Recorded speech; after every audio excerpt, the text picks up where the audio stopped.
ബൈബിളിലൂടെ ഒരു തീർത്ഥാടനം. വിശുദ്ധ ഗ്രന്ഥത്തിലെ പുസ്തകങ്ങൾ അവയുടെ പശ്ചാത്തലവും വ്യാഖ്യാനവും മനസ്സിലാക്കി ഏറ്റവും ലളിതമായ രീതിയിൽ പഠിക്കാൻ നാം ഏവരെയും സഹായിക്കുന്ന ഈ തിരുവചന പഠന പരമ്പരയിലേക്ക് ഗുഡ്നസ് ടിവിയുടെ മാന്യ പ്രേക്ഷകരായ നിങ്ങൾക്കേവർക്കും ഹൃദയപൂർവ്വം സ്വാഗതം.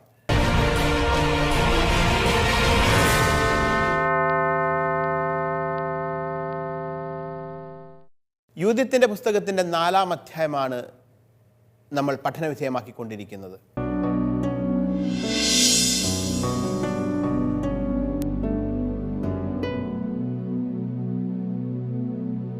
യൂഥ്യത്തിൻ്റെ പുസ്തകം 4-ാം അധ്യായത്തിൽ യൂദായുടെ അതിർത്തി പ്രദേശങ്ങളിൽ വന്ന് താവളമടിച്ച ഹോളോഫർണസിനെ കുറിച്ചും അദ്ദേഹത്തിൻ്റെ സൈനിക നിരയെക്കുറിച്ചും ഈ സൈനിക നിര നടത്തുന്ന സൈനിക മുന്നേറ്റങ്ങളെ തടയുന്നതിനായി തങ്ങളുടെ രാജ്യത്തെ, തങ്ങളുടെ ദേവാലയത്തെ പ്രതിരോധിക്കുന്നതിന്, സുരക്ഷിതമാക്കുന്നതിന് വേണ്ടി യൂദാ നിവാസികൾ നടത്തുന്ന ചില എളിയ പരിശ്രമങ്ങളെക്കുറിച്ചുമാണ് നമ്മൾ കഴിഞ്ഞ ക്ലാസ്സിൽ കണ്ടത്. അവർ അവരുടെ അതിർത്തി ഗ്രാമങ്ങൾ, വടക്കേ അതിർത്തിയിലുള്ള ഗ്രാമങ്ങളെ സുരക്ഷിതമാക്കാൻ ശ്രമിച്ചു. അവരുടെ മലമുകളിൽ ചെറിയ പ്രതിരോധ സംവിധാനങ്ങൾ ഏർപ്പെടുത്തി. ദീർഘകാലത്തേക്ക് സംഭവിക്കാനിടയുള്ള ശത്രു സൈന്യത്തിൻ്റെ ഉപരോധത്തെ മറികടക്കുന്നതിന് വേണ്ടി ആവശ്യത്തിനുള്ള ഭക്ഷ്യവസ്തുക്കൾ നഗരത്തിനുള്ളിൽ, പട്ടണത്തിനുള്ളിൽ സംഭരിക്കാനായിട്ട് അവർ ശ്രമിച്ചു. ഈ സമയം ഭയം കൊണ്ട് വിറച്ച ഈ ജനത്തെ ഒരിക്കൽ കൂടി ഒന്ന് ഉത്ബോധിപ്പിക്കുന്നതിനും കുറച്ച് ധൈര്യം അവർക്ക് പകർന്നു കൊടുക്കുന്നതിനുമായി ഇടപെടുന്ന ജെറുസലേമിലെ പ്രധാന പുരോഹിതൻ യോവാക്കിമിനെ കുറിച്ചാണ് ഇനി നമ്മൾ വായിക്കാനായിട്ട് പോകുന്നത്.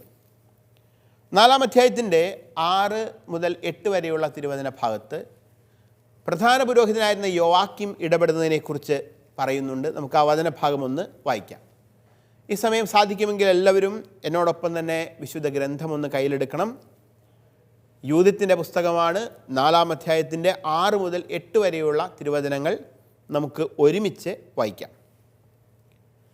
അക്കാലത്ത് ജെറുസലേമിലായിരുന്ന പ്രധാന പുരോഹിതൻ യോവാക്കിം ബത്തൂലിയായിലെയും ദോഥാൻ സമീപമുള്ള സമതലത്തിൻ്റെ എതിർവശത്ത് എസ്രായേലിനോളിന് അഭിമുഖമായി സ്ഥിതി ചെയ്തിരുന്ന ബത്തോമെസ്താവീമിലും താമസിച്ചിരുന്ന ജനങ്ങൾക്ക് മലമ്പാതകളിൽ നിലയുറപ്പിക്കാൻ ആവശ്യപ്പെട്ടുകൊണ്ട് എഴുതി. കാരണം ഇവയിലൂടെ യൂദ ആക്രമിക്കപ്പെടാം. എന്നാൽ പാത ഇടുങ്ങിയതാണ്. കഷ്ടിച്ച് 2 ആളുകൾക്ക് കടക്കാനുള്ള വീതി മാത്രമേ ഉള്ളൂ. അതിനാൽ കടക്കാൻ ശ്രമിക്കുന്ന ആരെയും നിഷ്പ്രയാസം തടഞ്ഞു നിർത്താം. അങ്ങനെ പ്രധാന പുരോഹിതനായ യോവാക്കിമും ജെറുസലേമിൽ സമ്മേളിച്ച ഇസ്രായേൽ ജനത്തിൻ്റെ പ്രതിനിധി സഭയും പുറപ്പെടുവിച്ച കൽപ്പന അനുസരിച്ച് ഇസ്രായേൽ ജനം പ്രവർത്തിച്ചു. ജെറുസലേമിലെ പ്രധാന പുരോഹിതൻ യോവാക്കിം ജനത്തിന് യുദ്ധത്തിനുള്ള ഒരുക്കവുമായി ബന്ധപ്പെട്ട ചില നിർദ്ദേശങ്ങൾ നൽകുകയാണ്. യോവാക്കിം എന്നു പേരുള്ള ഒരു പുരോഹിതനെക്കുറിച്ച് വിശുദ്ധ ഗ്രന്ഥത്തിൽ മറ്റൊരിടത്ത് നമ്മൾ കാണുന്നത് അത് നെഹമിയായുടെ പുസ്തകത്തിലാണ്. നെഹമിയായുടെ പുസ്തകത്തിൽ ഇപ്രകാരമാണ് പറയുന്നത്. നെഹമിയ 12:26 പറയുന്നു, ഇവർ യോസദാക്കിൻ്റെ പുത്രൻ യെശുവായുടെ പുത്രൻ യോയാക്കിമിൻ്റെയും ദേശാധിപനായ നെഹമിയായുടെയും നിയമജ്ഞനും പുരോഹിതനുമായ എസ്രായുടെയും സമകാലികരായിരുന്നു എന്ന് പറയുന്നുണ്ട്. അതിൽ നിന്ന് നെഹമിയായുടെ പുസ്തകത്തിൽ പറയുന്ന യോയാക്കിം തന്നെയായിരിക്കാം ഇവിടെ സൂചിപ്പിക്കുന്ന യോവാക്കിം എന്ന് നമുക്ക് അനുമാനിക്കാൻ സാധിക്കും. എന്തുകൊണ്ടാണ് ഇക്കാലത്ത് ജെറുസലേമിലെ പ്രധാന പുരോഹിതൻ യുദ്ധകാര്യങ്ങളിൽ ഇടപെടുന്നത്? എന്തുകൊണ്ടാണ് പ്രധാന പുരോഹിതൻ യുദ്ധതന്ത്രങ്ങൾ ജനങ്ങളെ ഉപദേശിച്ചുകൊണ്ട് അവർക്ക് കത്തയക്കേണ്ടി വരുന്നത്? അതിനുള്ള ഉത്തരം വളരെ ലളിതമാണ്. ഇക്കാലത്ത് അവർക്ക് നേതൃത്വം നൽകാൻ രാജാക്കന്മാർ ഉണ്ടായിരുന്നില്ല എന്നുള്ളതാണ്. അതായത് ബാബിലോൺ പ്രവാസത്തിൽ നിന്നും ജനം തിരികെ വന്നതിന് ശേഷം അവർക്ക് ഒരു യുദ്ധത്തിന് ഇറങ്ങാൻ നേതൃത്വം നൽകാൻ രാജാക്കന്മാർ പിന്നെ ഉണ്ടായിട്ടില്ല. പിന്നീട് ഒരിക്കലും ഇസ്രായേലിൻ്റെ യൂദായുടെ ചരിത്രത്തിൽ രാജാക്കന്മാരുണ്ടായിട്ടില്ല. യൂദായുടെ ചരിത്രത്തിലെ ഏറ്റവും അവസാനത്തെ രാജാവ് സെദക്കിയ എന്ന രാജാവായിരുന്നു. ഹോസിയ രാജാവിൻ്റെ പുത്രൻ കൂടിയായിരുന്ന സെദക്കിയായ്ക്ക് ശേഷം പിന്നീട് യൂദയായിൽ ഒരു രാജാവ് ഉണ്ടായിട്ടില്ല. അപ്പോൾ യൂദയായിൽ രാജാക്കന്മാരില്ലാതിരുന്നതുകൊണ്ട്, അല്ലെങ്കിൽ രാജാക്കന്മാരുടെ നേതൃത്വം അവസാനിച്ചതുകൊണ്ടാണ് പുരോഹിതന്മാർ പിന്നീട് നേതൃത്വം കൊടുക്കുന്നത്. അതുകൊണ്ടാണ് പ്രധാന പുരോഹിതൻ യോവാഖീം യുദ്ധതന്ത്രങ്ങൾ ഇവർക്ക് നിർദ്ദേശിക്കുന്നത്. പറയുന്ന കാര്യം ഇതാണ്: ബത്തൂലിയായിലും മറ്റ് സമീപ പ്രദേശങ്ങളിലുള്ളവരോട് മലമ്പാതയിൽ നിലയുറപ്പിക്കാനാണ് പ്രധാന പുരോഹിതൻ ആവശ്യപ്പെടുന്നത്. എന്തുകൊണ്ടാണ്? ശത്രു സൈന്യം ബത്തൂലിയായുടെ മലനിരകളിലേക്ക് കയറി വരികയും ജനങ്ങൾ അധിവസിക്കുന്ന സ്ഥലത്തേക്ക് കടന്നു വരികയും ചെയ്യുന്നത് അതിനേക സാധ്യത മലമ്പാതകളിലൂടെയാണ്. മലമ്പാതകൾ വളരെ ഇടുങ്ങിയവയായിരുന്നു അക്കാലത്ത്. 1-2 ആളുകൾക്ക് കഷ്ടിച്ച് കടന്നു പോകാൻ മാത്രം വലിപ്പമുള്ള ഇടുങ്ങിയ മലമ്പാതകൾ.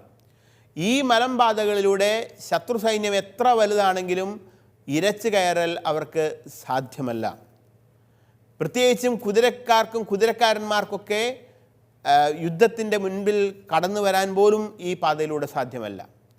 ഇവിടെ ഒളിപ്പോരാളികളായി ഒളിച്ചിരിക്കുന്ന യൂദാജനങ്ങൾക്ക് വളരെ എളുപ്പത്തിൽ ഈ മലമ്പാതകളിൽ വെച്ച് കടന്നു വരുന്ന ശത്രു സൈന്യത്തെ വധിക്കുന്നതിനും അങ്ങനെ തങ്ങളുടെ പട്ടണത്തെ സുരക്ഷിതമാക്കുന്നതിനും സാധിക്കും. ഈ ചിന്തയാണ് ഇത്തരത്തിൽ ഒരു നിർദ്ദേശം നൽകാനായിട്ട് പ്രധാന പുരോഹിതൻ യോവാഖീമിനെ പ്രേരിപ്പിക്കുന്നത്. ഏതായാലും അദ്ദേഹവും അദ്ദേഹത്തിൻ്റെ കൂടെ ഉണ്ടായിരുന്ന സാൻഹദ്രീൻ പ്രതിനിധി സംഘവും ചേർന്ന് ഈ നിർദ്ദേശം ജനങ്ങൾക്ക് കൊടുക്കുന്നു.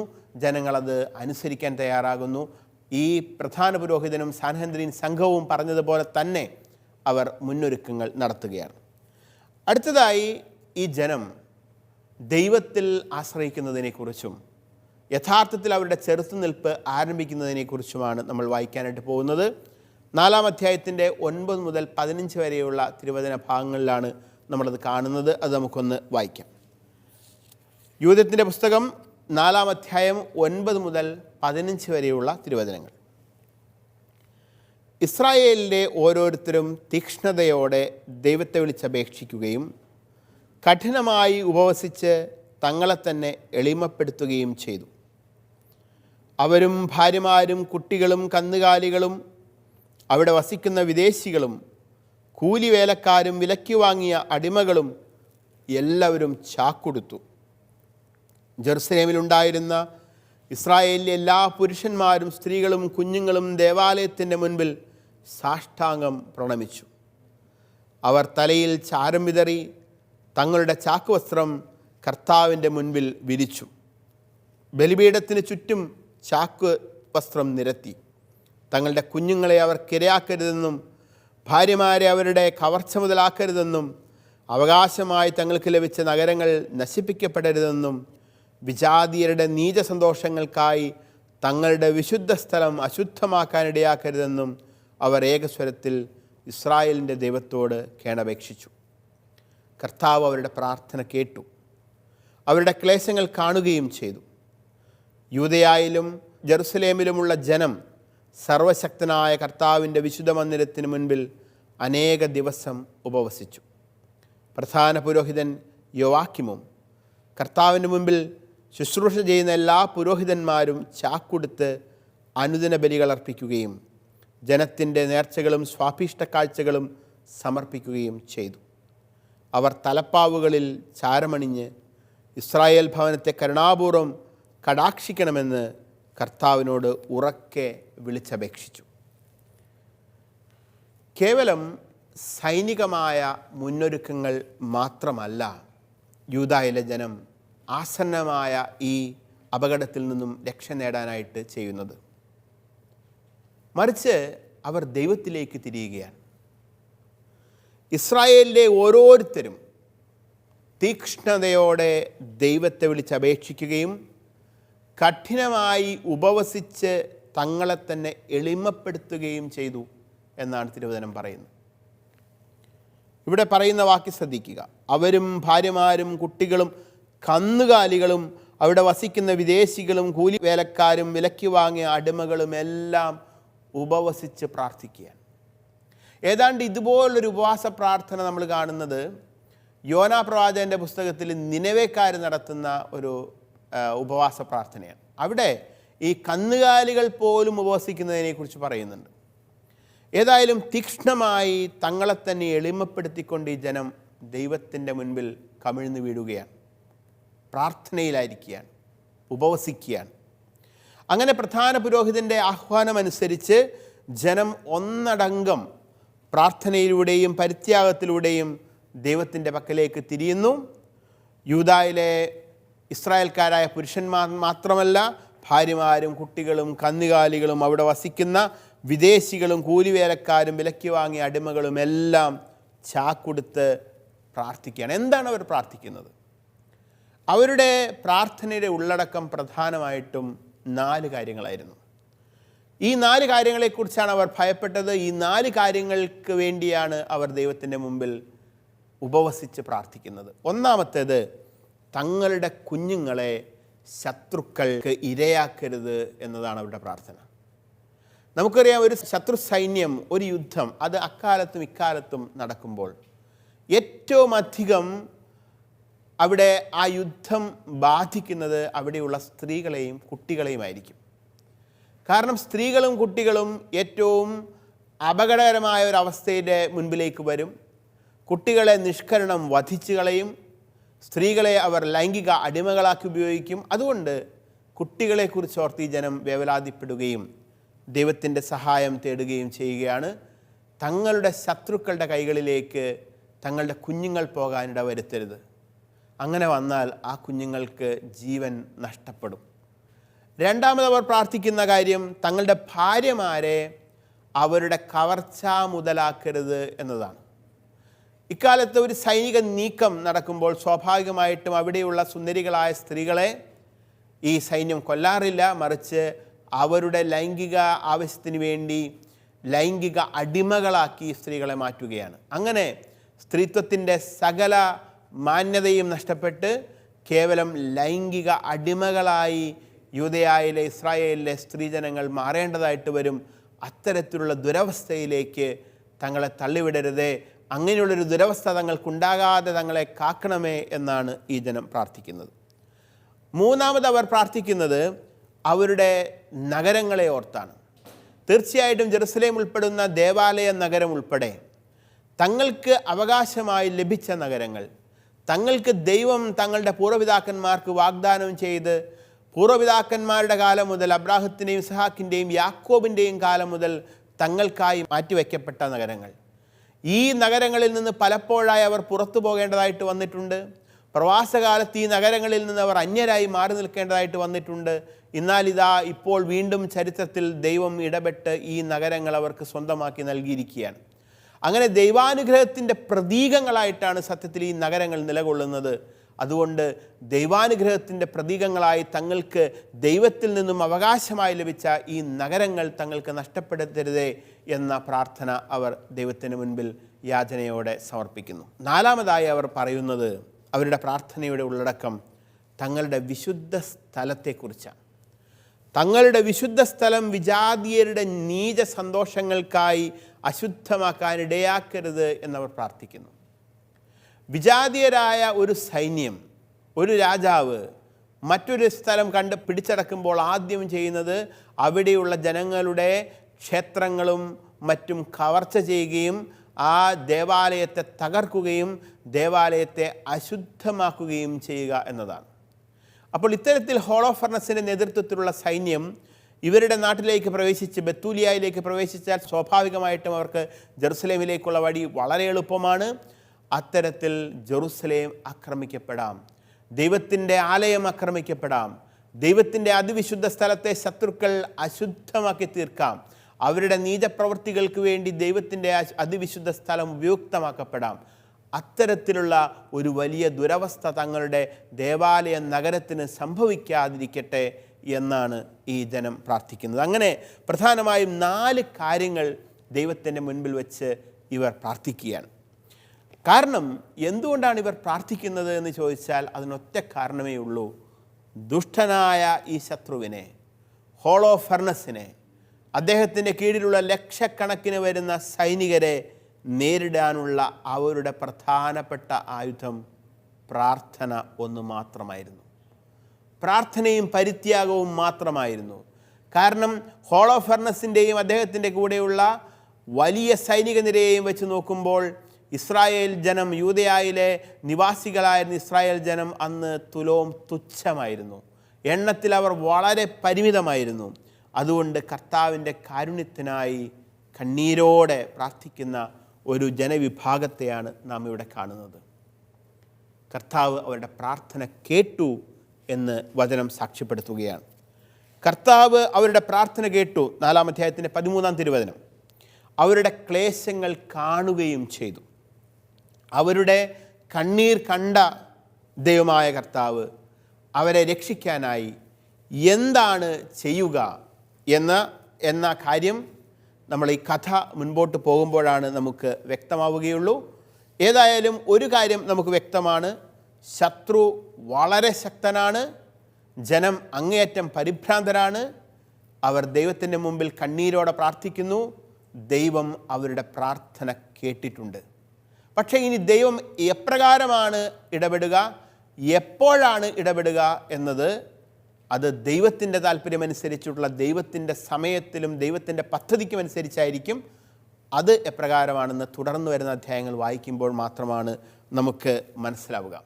അപ്പോൾ കുറച്ചുകൂടി മുമ്പോട്ട് നമ്മൾ പോകുമ്പോൾ ദൈവമായ കർത്താവ് ഇവരുടെ ജീവിതത്തിൽ ഇടപെടുന്നതിനായി ശത്രു എത്രമാത്രം വലിയ ദ്രോഹമാണ് ഇവരോട് ഇനി ചെയ്യാൻ പോകുന്നത് എന്നുകൂടി നമുക്കൊന്ന് വായിച്ച് മനസ്സിലാക്കാം. അക്കാര്യങ്ങളാണ് 5-ാം അധ്യായത്തിൻ്റെ ഉള്ളടക്കമായിട്ട് വരുന്നത്. 5-ാം അധ്യായത്തിൻ്റെ പ്രധാനപ്പെട്ട പ്രതിപാദ്യ വിഷയം കോപാവിഷ്ണനായ ഹോളോഫെർണസ്, അതോടൊപ്പം തന്നെ ഹോളോഫെർണസിന് ഉപദേശം നൽകുന്ന അമ്മോന്യനായ ആഖിയോർ എന്നിവരുടെ കഥകളാണ്. ഈ അധ്യായത്തിൻ്റെ ഉള്ളടക്കം നമുക്കൊന്ന് പരിശോധിക്കാം. 5-ാം അധ്യായത്തിൻ്റെ 1 മുതൽ 4 വരെയുള്ള തിരുവചന ഭാഗത്ത് ഹോളോഫെർണസ് നടത്തുന്ന ഒരു യുദ്ധാലോചനയെക്കുറിച്ച് നമ്മൾ കാണുന്നു. അതെന്താണെന്ന് വിശദീകരിക്കാം. 5-ാം അധ്യായത്തിൻ്റെ 5 മുതൽ 19 വരെയുള്ള തിരുവചന ഭാഗത്ത് ആഖിയോർ എന്ന വ്യക്തി, ആരാണ് ഈ ആഖിയോർ എന്നത് കൂടുതൽ വിശദീകരിച്ച് ഞാൻ ആ വചനഭാഗം വായിക്കുമ്പോൾ പറയാം. ആഖിയോർ എന്ന വ്യക്തി ഹോളോഫെർണസിൻ്റെ മുമ്പിൽ ഇസ്രായേലിൻ്റെ ചരിത്രം വിവരിക്കുന്നതാണ് നമ്മൾ 5-ാം അധ്യായത്തിൻ്റെ 5 മുതൽ 19 വരെയുള്ള ദീർഘമായ ഭാഗത്ത് കാണുന്നത്. 5-ാം അധ്യായത്തിൻ്റെ 20-21 തിരുവചനങ്ങളിൽ ആഖിയോർ ഈ ഇസ്രായേലിൻ്റെ ചരിത്രമെല്ലാം വിവരിച്ചതിന് ശേഷം ഹോളോഫെർണസിന് നൽകുന്ന ഒരു ഉപദേശമുണ്ട്. അതെന്താണ് നമുക്ക് കാണാം. ഏറ്റവും ഒടുവിൽ 5-ാം അധ്യായത്തിൻ്റെ 22 മുതൽ 24 വരെയുള്ള തിരുവചന ഭാഗത്ത് ആഖിയോറിൻ്റെ ഈ ഉപദേശത്തോട് ഹോളോഫെർണസ് എങ്ങനെയാണ് പ്രതികരിക്കുന്നത് എന്നും നമുക്ക് നോക്കാം. നമുക്ക് ഈ വചനം ഭാഗം വായിച്ചുകൊണ്ട് തന്നെ അതിൻ്റെ വ്യാഖ്യാനങ്ങളിലേക്ക് പോകാം. 5-ാം അധ്യായത്തിൽ എത്തി നിൽക്കുകയാണ്. യൂഥ്യത്തിൻ്റെ പുസ്തകത്തിൻ്റെ 5-ാം അധ്യായത്തിൻ്റെ 1 മുതൽ 4 വരെയുള്ള തിരുവചന ഭാഗം നമുക്ക് ഇപ്പോൾ വായിക്കാം.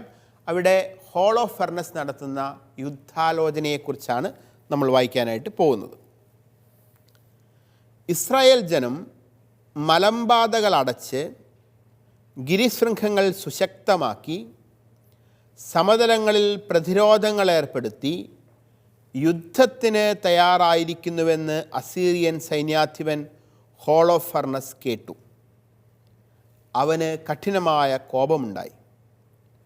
അവൻ മൊവാബിലെ പ്രഭുക്കന്മാരെയും അമ്മോനിലെ സൈന്യാധിപന്മാരെയും തീരപ്രദേശങ്ങളിലെ ഭരണകർത്താക്കളെയും വിളിച്ചുകൂട്ടി അവരോട് പറഞ്ഞു, കാനാന്യരെ, മലമ്പ്രദേശങ്ങളിൽ ജീവിക്കുന്ന ഈ ജനം ഏതാണ്? ഏതെല്ലാം നഗരങ്ങളിലാണ് അവർ വസിക്കുന്നത്? അവരുടെ സൈന്യം എത്രത്തോളം വലുതാണ്? അവരുടെ പ്രതാപവും ശക്തിയും എന്തിൽ അടങ്ങിയിരിക്കുന്നു? അവരുടെ സൈന്യത്തെ നയിക്കുകയും രാജാവെന്ന നിലയിൽ അവരെ ഭരിക്കുകയും ചെയ്യുന്നത് ആരാണ്? പശ്ചിമദിക്കിൽ വസിക്കുന്നവരിൽ ഇവർ മാത്രം എന്നെ വന്നു കാണാൻ വിസമ്മതിച്ചത് എന്തുകൊണ്ട്? ഇവിടെ യൂദയായിലെ ജനം സ്വീകരിച്ച പ്രതിരോധ നടപടികളെക്കുറിച്ചെല്ലാം വ്യക്തമായ വിവരം ഹോളോഫെർണസ് എന്ന സൈന്യാധിപന് ലഭിച്ചു കഴിഞ്ഞു. അവർ മലമ്പാതകൾ അടച്ചതും ഗിരിശൃംഗങ്ങൾ സുശക്തമാക്കിയതും സമതലങ്ങളിൽ പ്രതിരോധം ഏർപ്പെടുത്തിയതുമെല്ലാം ഹോളോഫെർണസ് അറിയുന്നു. ഈ അറിവ് അവനെ കോപാകുലനാക്കുകയാണ്. ഈ ജനത്തെക്കുറിച്ച് കൂടുതൽ അറിയാനായിട്ടുള്ള ഒരു ശ്രമം ഹോളോഫെർണസ് നടത്തുന്നു. അതിനുവേണ്ടിയിട്ടുള്ള ശ്രമങ്ങൾ അയാൾ ആരംഭിക്കുകയാണ് ഇവിടെ. അതിനുവേണ്ടി തൻ്റെ മുമ്പിൽ വന്ന് സാഷ്ടാംഗം പ്രണാമം ചെയ്ത് തനിക്ക് അടിയറവ് പറഞ്ഞ ഇസ്രായേലിൻ്റെ സമീപ പ്രദേശങ്ങളിലെ മറ്റ് രാജ്യങ്ങളിലെ എല്ലാ നേതാക്കന്മാരെയും നാട്ടുരാജാക്കന്മാരെയും ഒക്കെ വിളിച്ചുകൂട്ടി ഈ ജനനേതാക്കളോട് അവൻ ഇക്കാര്യം അന്വേഷിക്കുകയാണ്. അങ്ങനെ വന്നുകൂടിയിരിക്കുന്നവരിൽ മൊവാബിൽ നിന്നുള്ള പ്രഭുക്കന്മാരുണ്ട്, അമ്മോനിൽ നിന്നുള്ള സൈന്യാധിപന്മാരുണ്ട്, തീരപ്രദേശങ്ങളിൽ നിന്നുള്ള ഭരണകർത്താക്കളുണ്ട്. ഇവരെല്ലാം വിളിച്ചുകൂട്ടി ഹോളോഫെർണസ് അവരോട് ചോദിക്കുന്നു ഈ ജനത്തെക്കുറിച്ച്.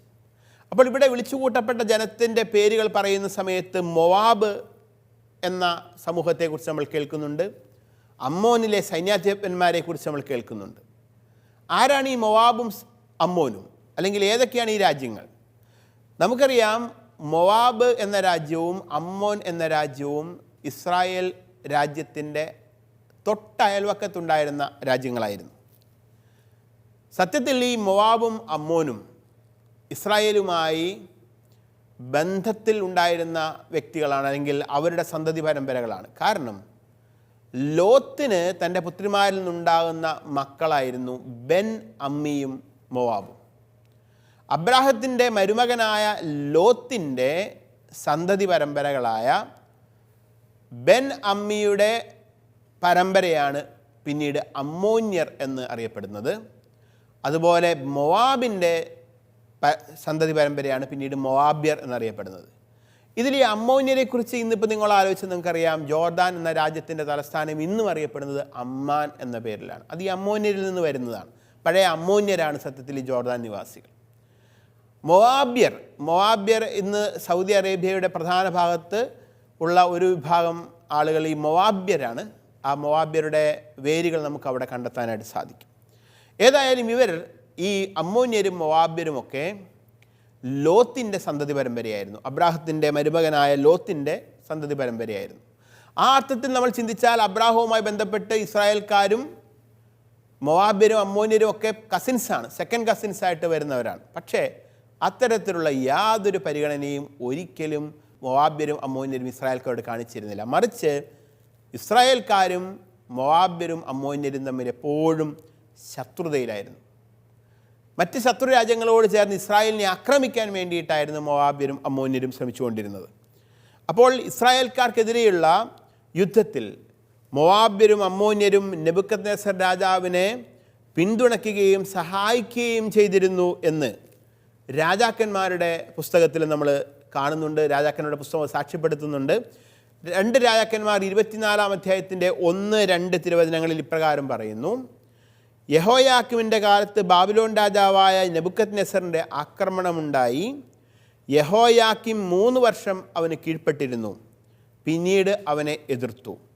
അപ്പോൾ താൻ തൻ്റെ ദാസന്മാരിലൂടെ അരുളി ചെയ്തതുപോലെ യൂദായെ നശിപ്പിക്കാൻ യഹോയാക്കിമിനെതിരെ കർത്താവ് കൽദായർ, സിറിയക്കാർ, മൊവാബ്യർ, അമ്മോന്യർ എന്നിവരുടെ സേനകളെ അയച്ചു. അപ്പോൾ ഈ സമയത്തും മൊവാബ്യരും അമ്മോന്യരുമൊക്കെ ഇസ്രായേലിൻ്റെ ശത്രുപക്ഷത്ത് നിൽക്കുന്നതായിട്ട് നമുക്ക് കാണാൻ സാധിക്കും.